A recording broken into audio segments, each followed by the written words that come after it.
In the melacha of grinding, I don't know if I spoke about, because medicines were made by herbs and they were used to grind. Therefore, you would have as a symbol of a pharmacy, it would be the pestle and mortar. So because of that, there was a concern about taking medication on Shabbos. As far as our health is concerned, it's a Torah obligation. You have to guard your health. So halachically, we consider that we are the guardians of our body.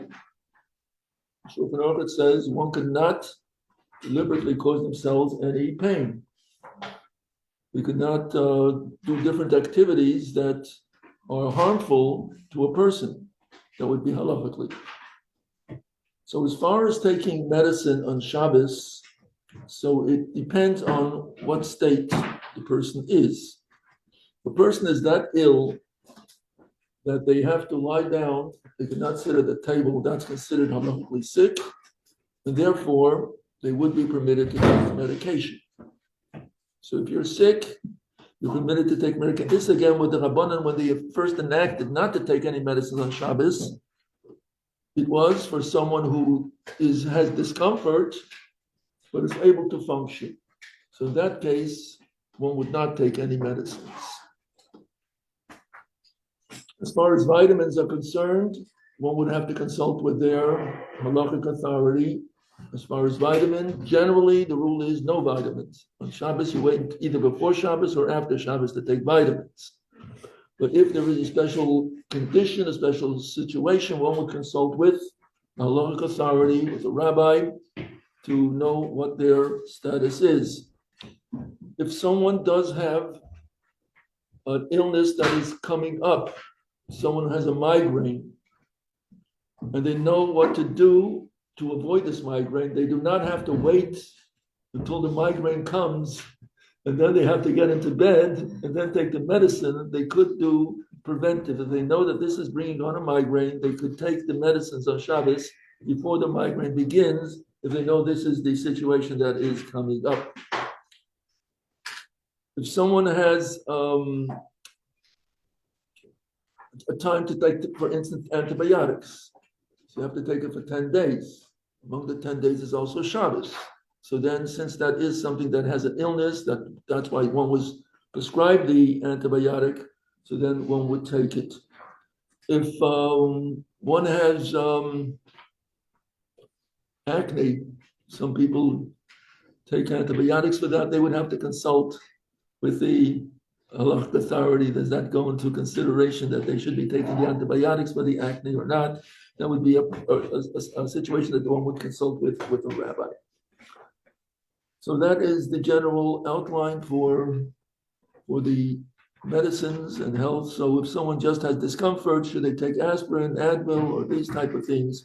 If they're able to sit at the table, it's discomfort, so then it would go into this category that one would not take the medicine. If one is having something that well people also have, even though your intention is for medicinal purposes, it is permissible. For instance, someone has a sore throat, they want to have tea with honey, they're doing it because of their discomfort of the throat. You are permitted to do so because tea and honey is a beverage that people who are well drink that is also. So that would be any type of foods or liquids that healthy people would also partake of, even though your intention is because of medicinal reasons. So we go according to it's a food, not a medicine, even though it does have medicinal results. Okay. So I think we haven't discussed it before, correct? It was part of grinding. Now, we are now in concluding the losh, which is making a dough that is forbidden on Shabbos. And we discussed this in our last class. what I want to fill in would be if we have the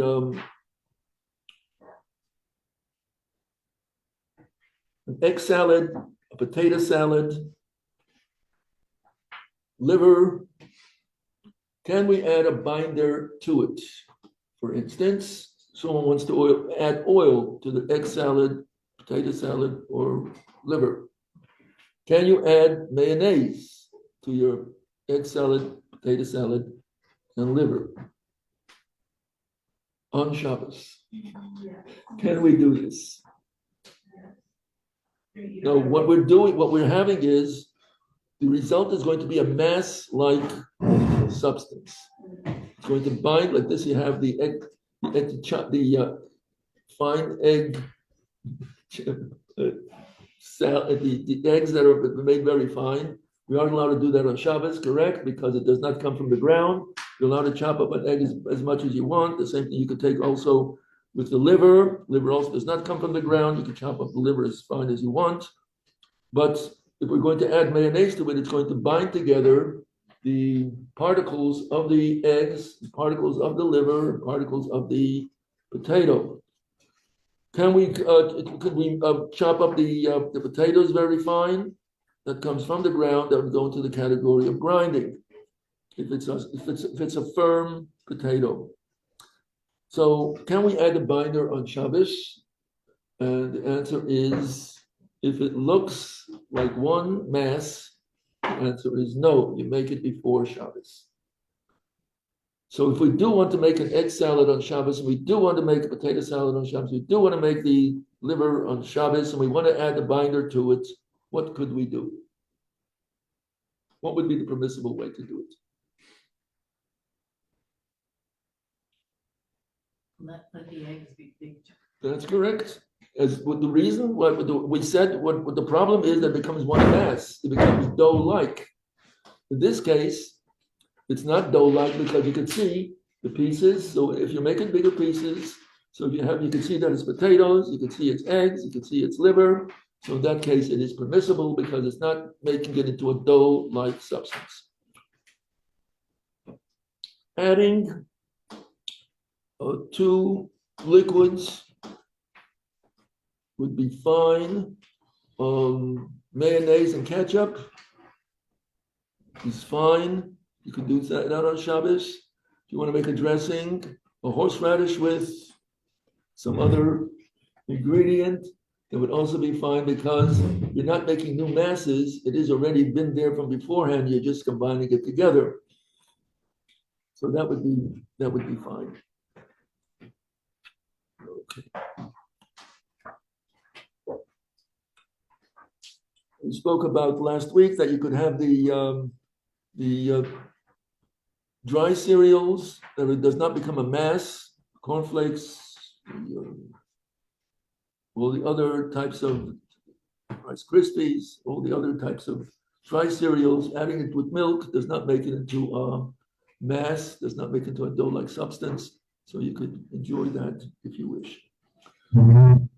With oatmeal, we said that becomes coagulated, becomes a mass that you could not make on Shabbos unless you add so much liquid that it's drinkable, and it's not going to in any way, even if it's left to stand, it's not going to become a mass and going to coagulate and become a dough-like substance.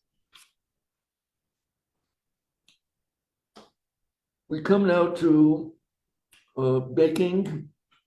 In this book calls it baking because we're going through the series of making bread, but in the Mishnah it's called bishul, it's called cooking. The series that we're doing, this is the last step when it comes to the production of dye. We started off with preparing the ground, and planting and refining it, and making it into blocks of dye. And then the final step is cooking up the water and putting the dye inside, and then stirring it, and it becomes colored. You now have a dye that you're able to later put the wool inside to color. That is a part of the curtains of the Mishkan. So this is the step that when it comes to baking, so actually it is cooking. And this is one of the malachas that the Torah actually spells out. We spoke about that which the Torah specifically speaks about. We learned that there are 39 categories. What are some of the malachas that we brought in our handouts? We had where the Torah tells us about different malachas. Does anyone remember what the Torah specifically forbids? That's included in the 39 categories. That is halach l'meish mesine. That is a part of Torah Shabbal Peh. That is part of our oral teaching. The Moshe Rabbeinu taught us that has 39 categories. That's considered work on Shabbos. Does anyone remember or familiar with what does the Torah specifically say not to do on Shabbos? Lighting a fire. Not to light a fire. What else?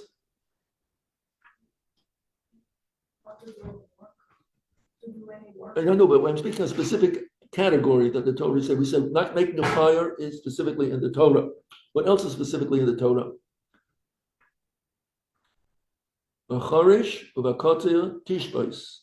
You're not allowed to plow, you're not allowed to reap. That's specifically in the Torah. Then we have, when it came to the man, manna that came from Shemayim, came from heaven, and they were told that there are certain things that have to be done on Friday. Why? Because on Shabbos you could not do so. This was even before the Ten Commandments were given. You had already, Shabbos was given when they had this stop that was called Mara, they were given certain mitzvahs. One of them was Shabbos. So it says there that when it came to the man, they got a double portion on Friday. They asked, why this double portion? And then they were told, whatever you want, whatever you want to bake on Friday. Whatever you want to cook on Friday. Because you're not allowed to do so on Shabbos. So we have cooking, baking and cooking is specifically in the Torah that it is forbidden on Shabbos. In addition, they were told about the man. What were they told about Shabbos concerning the man? A person should not go out of their house to collect the man on Shabbos day. First of all, it's not going to be there. You don't have anything to collect. But when you did collect, you went out with a vessel. So you were told not to go out because you're going to be carrying the vessel from your private domain, from your private home, bringing it out into public domain, which is taking out from private to public, carrying from a private domain to public domain. So here, specifically, the Torah says not to carry on Shabbos outside from one domain, from the private to public, or the same would also be the Teves is also carrying in the street in a public domain 4 cubits, 8 feet, 6 feet. That itself is also the Torah. So this is also a part of what is forbidden to carry. So cooking and baking is specifically in the Torah that it is forbidden on Shabbos.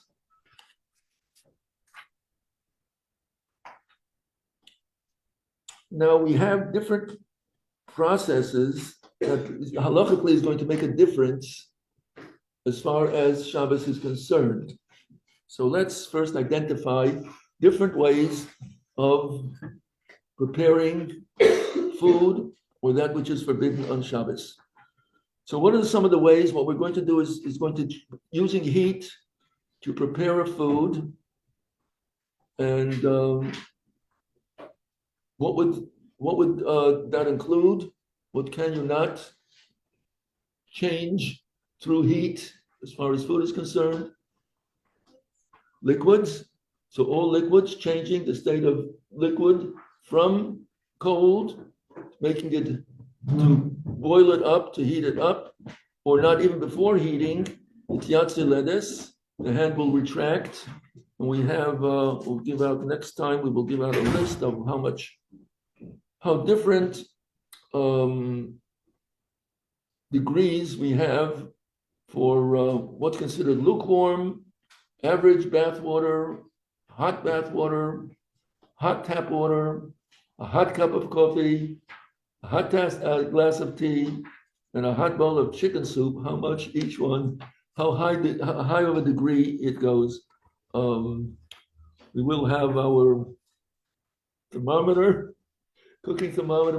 Our next class will bring in hot water. We'll see what is the heat that if a liquid reaches that heat, it's considered that you cooked on Shabbos or it's still able to cook. So we'll do that on our, have to bring something in. So here we have our thermometer, cooking thermometer. So it's a liquid that that's going to be changed from cold state to a hot state. It's going to heat it up until it comes to a degree that's considered cooking. This is probably a basic question across the board. So we turn on the water, Shabbos, and accidentally, we make all these mistakes. We turn on the hot water by accident. What do we do right then? I mean, obviously we turn it off. Mhm. That's it. That's it. Keep going. Okay. So we have now the liquids, bringing a cool liquid, bringing it up to a state of heat. That's considered cooking. What else is there that also goes into the category of cooking? Taking fruits, vegetables, or any other item. So number one would be if it's from its raw state to its cooked state, edible state. And that would that include also, let's say, an apple that could be eaten raw? What happens if you cook an apple, bake an apple? Is that a Torah prohibition? The answer is yes. Just because you can eat it raw, but now you've changed the state from a raw state to a cooked state, that itself is the prohibition of cooking. Now, we have the different activities on page 163. And it's going to make a difference in halacha if you're going to have something that was cooked and now you want to bake it, something that was baked and now you want to cook it, something that's fried, something that's roasted. Can you change the state of one of these ways of how it was heated, bring it to another condition? So what is cooking? Cooking is considered, what's the definition of cooking? What is cooking? Changing the form of something? Huh? Changing the form? Like Yes, but through how? In other words, we're going to now speak about the difference between cooking, baking, frying, and roasting. So we're going to say, so what is cooking? Making a dish. Yes? Heating up the food until it's edible. Heating up what we have, baking, frying, roasting, that's all of them go into the category. But cooking in particular means you're doing it in a liquid. If you have a pot, you have a liquid, you put the food inside that you want to make edible or improve it, that is called cooking. So cooking is with a liquid. Now, cooking is not only when you take the pot and put it on the flame. Cooking would also be what would be the source of heat that would make it part of cooking. So whether it's a flame or what else is there? A flame or electric, microwave. So all of these would be a part of the source of heat that would be included in our cooking. What is not included? Heat that comes from black. the black that's electricity. That's included. So whether it's electricity or a flame, Sun. the sun. Okay, solar. Solar is cooking or not cooking? Solar is not cooking. Solar is not cooking. If it is directly. If it's indirect, then we're going to speak about that. You cannot use a solar cooker because you're using the reflection of the sun to cook. Same thing, you cannot heat something up in the sun and then do the frying because it's indirect. It has to be directly if the sun shines on the food or the beverage, whatever it is, then that is permissible, yes. Sir, isn't there a reason that we're not supposed to like put a pan outside? Because it'll look like we might be cooking. So that's outside. indirect. That's indirect. Indirect is forbidden. Direct is permissible. Indirect is forbidden. In other words, if you're going to take a frying pan and heat that up and then put an egg on it, that is forbidden. However, if it's going to put, you're going to put out a glass of water, put it out in the sun, and it's going to be directly from the sun that's going to heat up the liquid, that is permissible.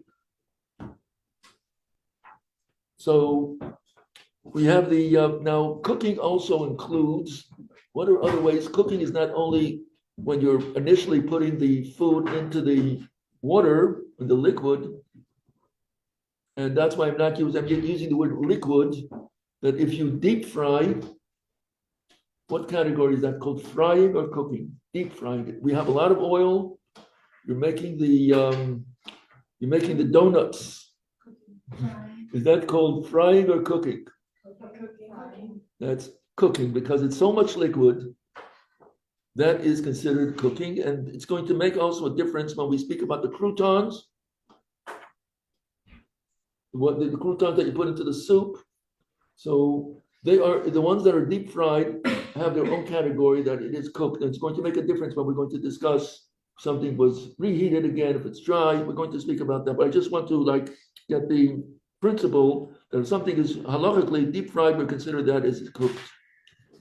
Now, cooking is not only initially putting it on the flame.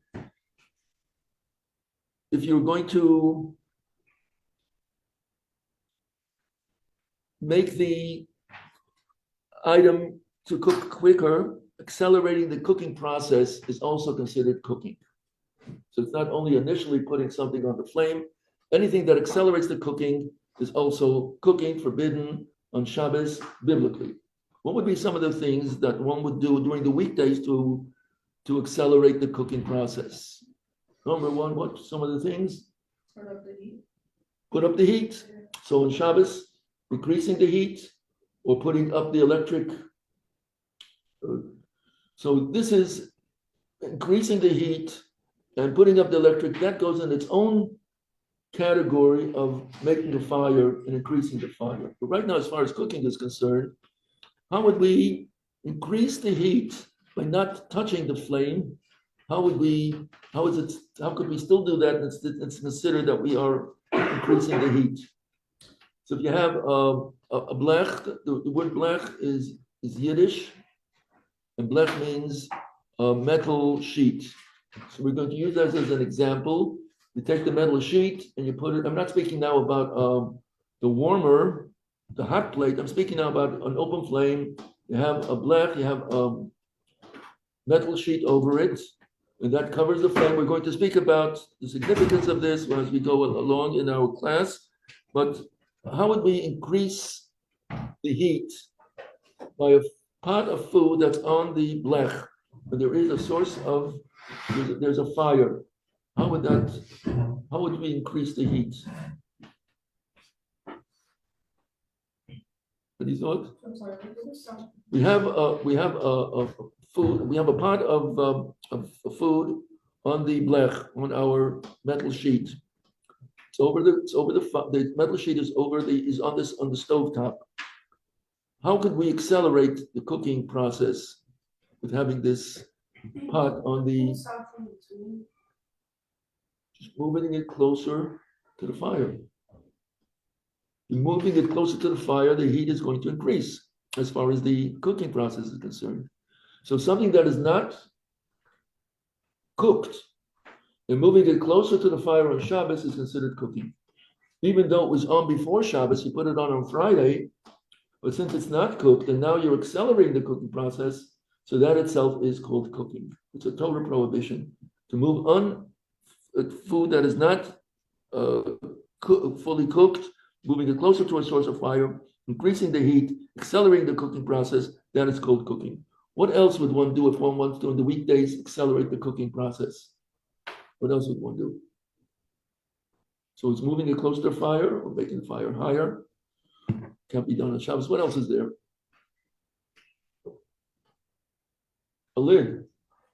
If you have an open pot, then you put a lid on top, what will that do? The steam and everything else will accelerate the cooking process. So putting a lid on the pot on food that is not fully cooked is cooking.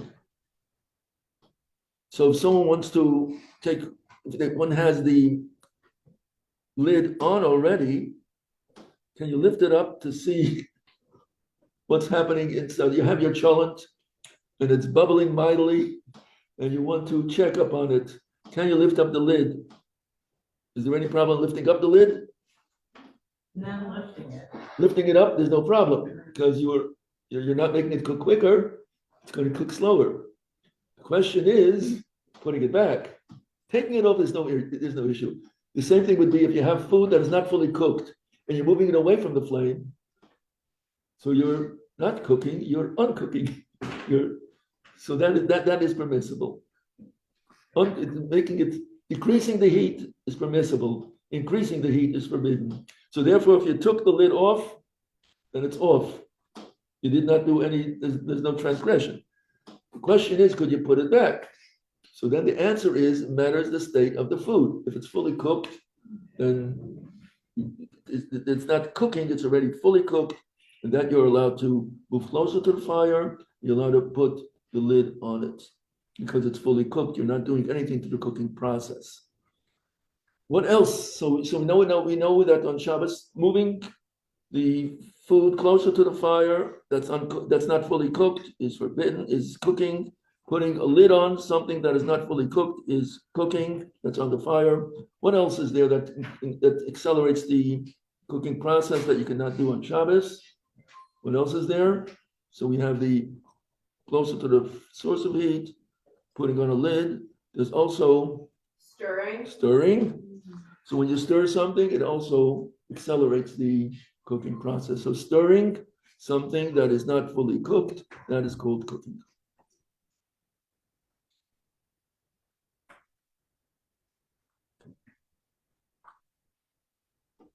So that is all a part of cooking. What is baking? What's the definition of baking? Putting it in an oven. And our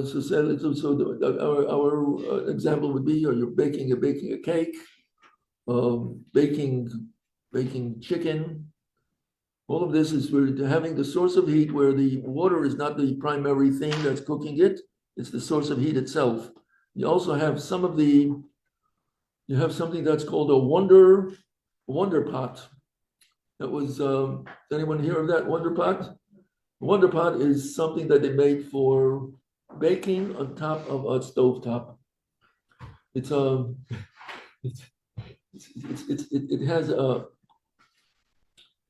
had a base to it. You put your batter inside. Then it has a lid to it. And it's made so that you will have the same process that you have inside the oven. It's the same thing that you will have on top of the stovetop. So it's a special type of pot that its intention is to come out with a baked product. You'll get a cake on top of the stovetop. You'll have your kugel. Same thing also, a kugel that's not going to be fried, but it's going to be baked. So you also have your special, that pot you can also put in the potatoes and cover it up with that special lid. And then you'll get so this would all be considered baked. Going just back to the cooking, if it's fully cooked, we can move it close to the fire, we can put a lid on it, can we stir it? No, not while it's on the fire, no. Even if it's fully cooked? Yes, because that is a cooking process that looks like you're cooking now. We can stir it after we take it off.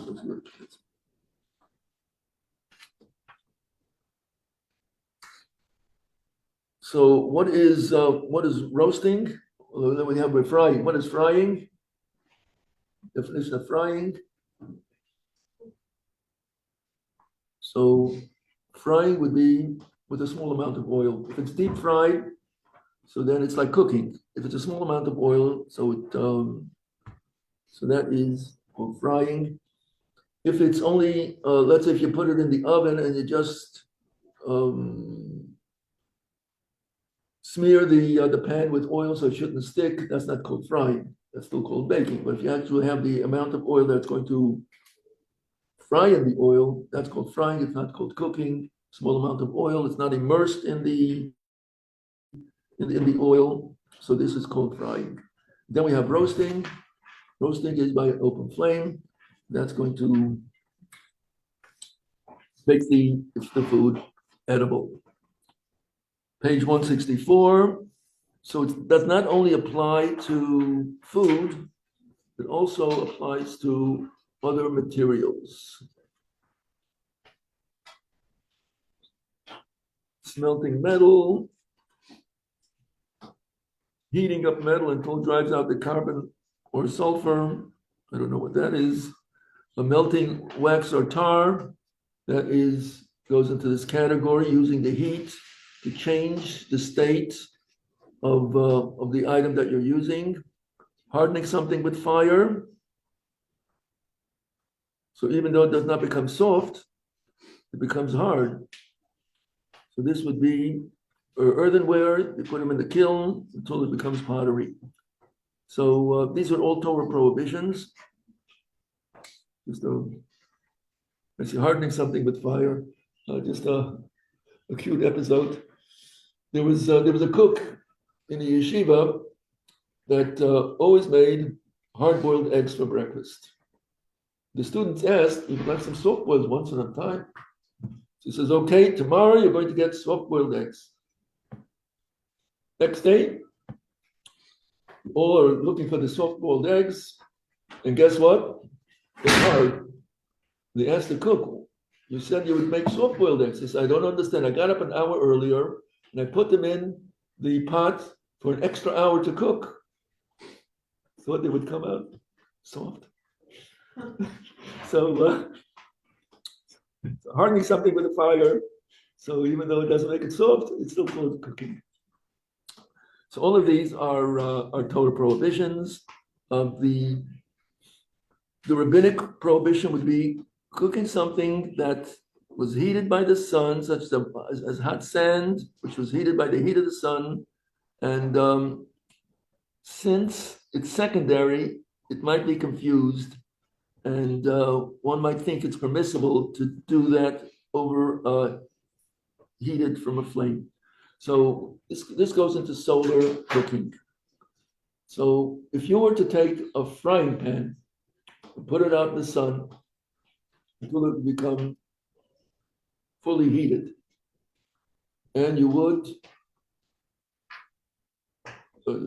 crack an egg on it and have a fried egg,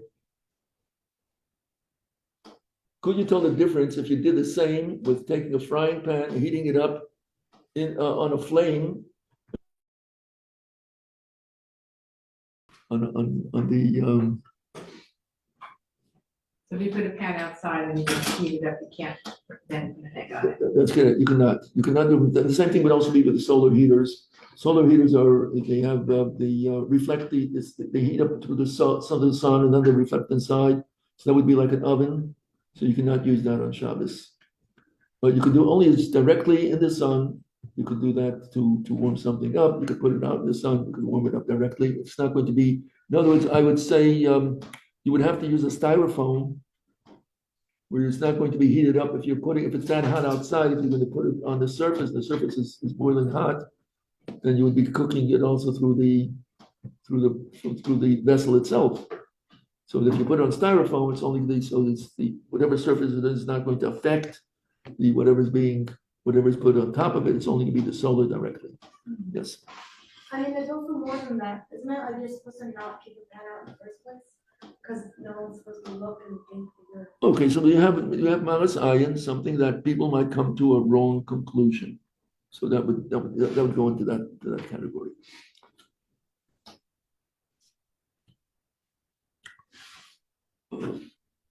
Defrosting something which is not cooked next to a fire in a place where if it left long enough, it might reach a degree that is considered cooking. So the Rabbanan said not to put something next to the fire, even though your intention is to take it away before it becomes that hot. But we are concerned that maybe you will forget, leave it there, and then it's going to heat up to the degree that it's considered cooking. So you cannot put something next to the fire where it might reach that type of temperature, that would be considered cooking, so you cannot do that. Placing of fire food, which is completely cooked, and therefore not subject to intestinal cooking, because it appears as if one is cooking. And that would be, we'll speak about that, about ein bishlach bishul. There is no, something was previously cooked. If it's a salad, reheating it again, so it has its rules. When it could be done, it cannot be done, and that we'll leave for next time. Yes. Separate, but are we allowed to set a coffee maker the night before and then it comes on the next day? Good question. Good question. According to Rabbi Moshe Feinstein, no. I'll have to see what others say about it, but Rabbi Moshe Feinstein was against it. Even though, so he spoke about timers, timers for food, he was against it. Timers to close the, let's say if you have the heating, so closing it but with a timer would be fine, putting it on, so it should go on next day, that would be something that Rashi was against. So, okay, so I think with our cooking, it's something that is important to be very, very proficient in, and there were a lot of details to it. Read from 163 through 184, and there are a lot of details here. We're covering it beforehand, which they did.